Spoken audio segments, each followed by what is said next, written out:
Hello children, आज हम करते हैं क्लास 9th की फिजिकल एजुकेशन का चैप्टर 1 स्वास्थ्य शिक्षा का अभिप्राय और महत्व। फर्स्ट प्रश्न क्या है इसका, स्वास्थ्य शिक्षा से क्या अभिप्राय है, यानी कि स्वास्थ्य शिक्षा की परिभाषा दीजिए। स्वस्थ नागरिक ही किसी देश की अमूल्य संपत्ति होते हैं। आधुनिक युग में वही राष्ट्र महान बन सकता है तथा उन्नति की चरम सीमा को छू सकता है जिसके नागरिक क्या होंगे, स्वस्थ एवं हष्टपुष्ट होंगे। क्योंकि कहा भी गया है कि प्रथम सुख निरोगी काया, क्योंकि जब तक हमारा शरीर स्वस्थ नहीं होगा हम कोई और सुख नहीं भोग सकते, चाहे हमारे पास कितना ही पैसा क्यों ना हो। यानी कि क्या है कि एक स्वस्थ नागरिक ही क्या है, देश की उन्नति में क्या है, भाग ले सकता है।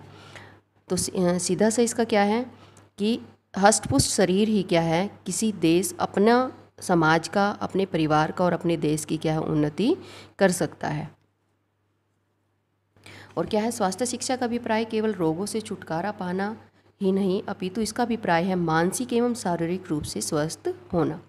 कि क्या है, स्वास्थ्य का अभिप्राय केवल रोगों से छुटकारा पाना नहीं है, बल्कि क्या है, हमें कई बार हमारा शरीर स्वस्थ होता है लेकिन हम मन से क्या स्वस्थ नहीं होते, यानी कि हम टेंशन से भरे होते हैं।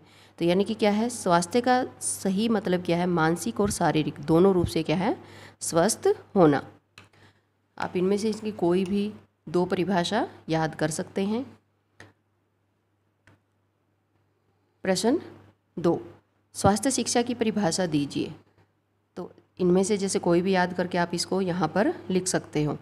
और क्या है, हमारे जीवन में स्वास्थ्य शिक्षा का क्या महत्व है, जैसे कि हमने प्रश्न फर्स्ट में पढ़ा है, आप उसको भी रिपीट कर सकते हो कि क्या है, स्वास्थ्य का मानव जीवन के लिए विशेष महत्व है। किसी ने सत्य ही कहा है कि स्वास्थ्य ही धन है। इसका अर्थ यह है कि एक स्वस्थ व्यक्ति ही धन कमा सकता है। जैसे कि मैंने बताया कि स्वस्थ व्यक्ति ही क्या है, परिवार, समाज और देश के लिए क्या है, उन्नति कर सकता है, कार्य कर सकता है। इसकी विपरीत यह आवश्यक नहीं कि प्रत्येक व्यक्ति स्वस्थ हो। वास्तव में स्वास्थ्य हर्ष, उल्लास, अच्छी नागरिकता तथा आनंदमय जीवन की कुंजी है। एक अस्वस्थ व्यक्ति के लिए जीवन नरक तुल्य है, यानी कि चाहे हमारे पास कितने भी साधन हो, लेकिन अगर हमारा शरीर स्वस्थ नहीं है तो हमारे लिए जीवन क्या है, नरक के समान है। और क्या है, एक अस्वस्थ व्यक्ति क्या है, देश और समाज के लिए क्या बन जाता है, बोझ बन जाता है, यानी कि वो देश के लिए क्या है, उपयोगी सिद्ध नहीं होता। एक स्वस्थ ही क्या है, स्वस्थ मानव ही देश व समाज के लिए उपयोगी सिद्ध हो सकता है। और एक स्वस्थ व्यक्ति क्या, अच्छा पिता, अच्छी माता, अच्छा अभिभावक, अच्छा अध्यापक, अच्छा नेता और अच्छा नागरिक बन सकता है। ये क्या है, इसकी परिभाषा है कि वैन जॉनसन के अनुसार स्वास्थ्य धनी व्यक्तियों के लिए वरदान एवं निर्धनों के लिए क्या है, धन है, और इसके बिना जीवन का कोई आनंद नहीं है।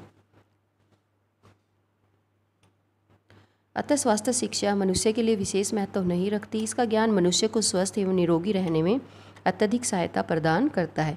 यानी कि स्वास्थ्य शिक्षा का ज्ञान क्या है, मनुष्य को स्वस्थ रहने में सहायता प्रदान करता है। स्वास्थ्य शिक्षा के बिना एक सुखद एवं आनंदमय जीवन की कल्पना नहीं की जा सकती। स्वास्थ्य शिक्षा व्यक्ति को स्वास्थ्य से संबंधित उन मौलिक सिद्धांतों की जानकारी प्रदान करती है जिनका पालन करके मनुष्य स्वस्थ आदतें एवं विचार अपनाकर सुखी जीवन व्यतीत कर सकता है। यानी कि स्वास्थ्य शिक्षा से हम क्या है, अच्छी आदतें अपना सकते हैं और एक अच्छा जीवन व्यतीत कर सकते हैं। साधारणतः लोग स्वास्थ्य की एवं रोगों की रोकथाम के ज्ञान से वंचित होते हैं। वे स्वास्थ्य शिक्षा के ज्ञान के अभाव के कारण किसी न किसी रोग से पीड़ित होकर क्या है, दुखी जीवन व्यतीत करते हैं। और यदि लोगों को स्वास्थ्य शिक्षा उचित ढंग से प्रदान की जाए तो वो देश के लिए अच्छे एवं लाभदायक नागरिक सिद्ध हो सकते हैं। स्वस्थ नागरिक चाहे वे श्रमिक हों, सैनिक हों, क्लर्क हों या कर्मचारी हों, वो अपना काम क्या है, सुचारू रूप से कर सकते हैं। जैसा कि स्वामी विवेकानंद ने कहा है कि दुर्बल व्यक्ति चाहे शरीर से हो या मन से कभी भी आत्मा को प्राप्त नहीं कर सकता। जैसे कि हम पहले पढ़ चुके हैं कि एक स्वस्थ व्यक्ति ही अच्छा पिता, अच्छी माता, अच्छा अभिभावक, अच्छा भाई बन सकता है।